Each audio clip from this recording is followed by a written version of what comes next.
New at 5, clearing up concerns. We're answering your questions about the deadly Ebola virus here in the U.S. Some students left their bags at home to fill bags for thousands. How they passed a test without picking up any pencils. And a pair of GSL teams getting ready for kickoff tonight at Joe Albi Stadium. Be sure to catch Leslie's crisp kickoff forecast. KHQ Local News at 5 starts right now. Right now on Q6 and live on the Watch KHQ app.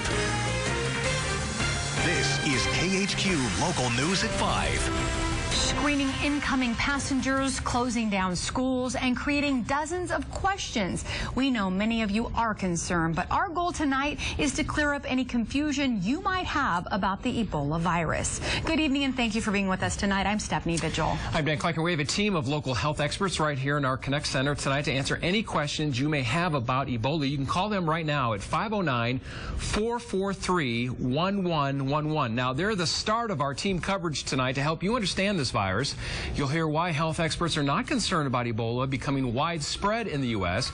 and why they're comparing it to measles. Gabe Cohen spoke with emergency teams to see how they're prepared for a possible case. Plus, the steps cleanup crews take to decontaminate an airplane and why you have nothing to worry about when you travel.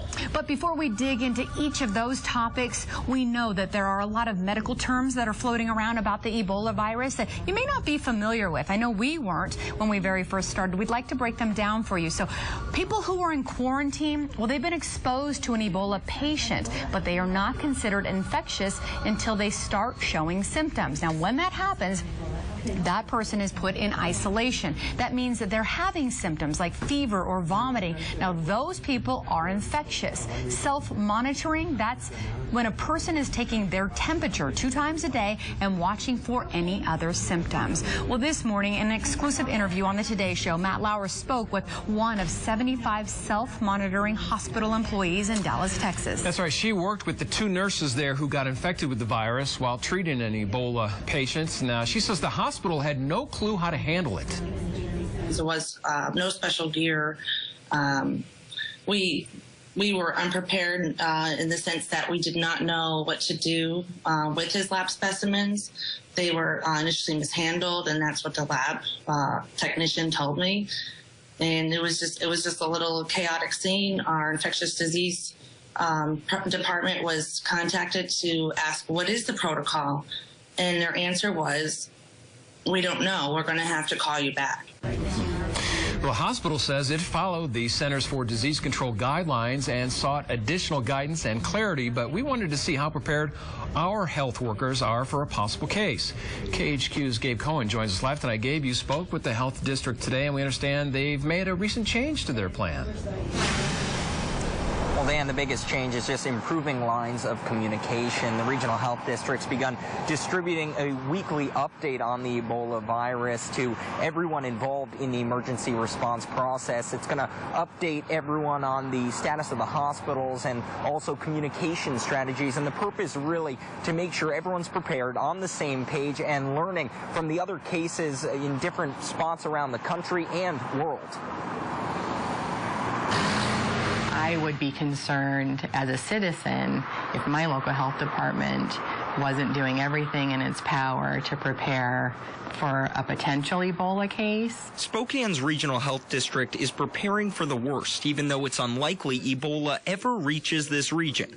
And to do that, they've been following the way other medical teams handle the virus. It's always nice to be learning from other situations versus being the ones doing the teaching in this kind of a scenario. What we're learning is the importance of reviewing and retraining staff. A large part of the preparation has been communication to hospitals, public safety departments, airports, and of course, emergency response teams. Everybody in this group is actually trained to deal with weapons of mass destruction, including infectious diseases. Spokane Fire's hazardous materials team is one group that could play a key role. Expertise and competence that is needed to be able to function in these suits. The people at Station 1 that are on this team are really the only ones in the region. So we're at the table meeting with leaders of other organizations. They could be called on to help isolate an Ebola patient using the same hazmat suits we've seen personnel wearing in other states. It's still unlikely anyone in this region is at risk. As scary as this is, it's not spread through casual contact. But it never hurts to be prepared. We don't have a crystal ball to tell us where it's going to happen. Again, this is preparation for the worst, but the health district says there are so many great resources in this region. It's about making sure they're prepared just in case. Reporting live from the Regional Health Center, Gabe Cohen, KHQ Local News. All right, Gabe, thank you. Now, one concern that we get a lot of calls about is how quickly the virus can spread. The CDC says it's not worried about Ebola becoming widespread here in the U.S., and that's because of one key measure. Take a look at this chart from the National Public Radio. It's showing the average number of people that one sick person will infect based on the virus. Now, in the case of Ebola, a sick person typically infects at most 2 people. Well, someone sick with measles, though, will infect about 18 others, unless, of course, they have the vaccine, which many Americans do.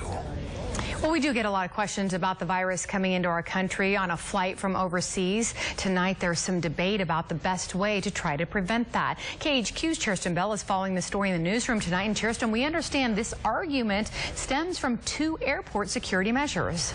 And Stephanie, tonight, Congress agrees that the goal is to keep the virus out of America. But that debate, well, they're trying to figure out how to best do that. A travel ban or perhaps airport screening.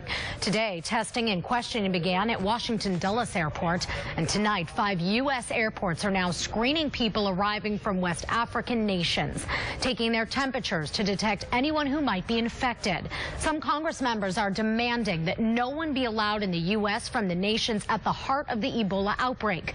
The director of the CDC disagrees, saying it's only 100 or so travelers a day. Now, even if there is a ban, the White House argues West Africans would still come to the U.S. through Europe. And it would make it easier for them to evade detection. They wouldn't be screened at the airport before they left, and it would be harder to ensure that they were being screened when they arrived in this country. Tonight, the head of the CDC says they haven't ruled anything out, including a travel ban.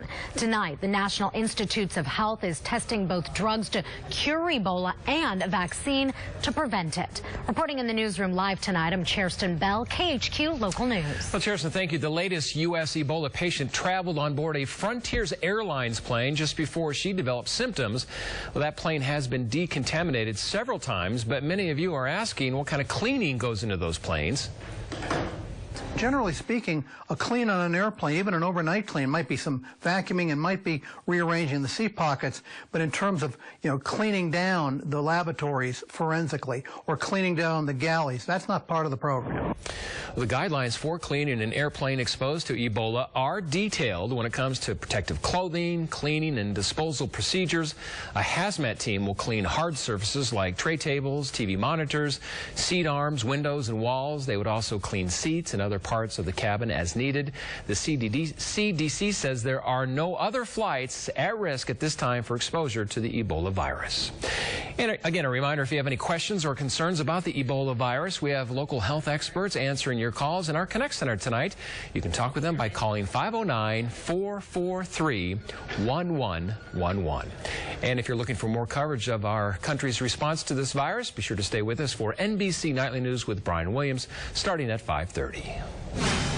Tonight, 2 people are recovering in the hospital after a bad crash this morning that trapped one woman inside her car and closed down a highway for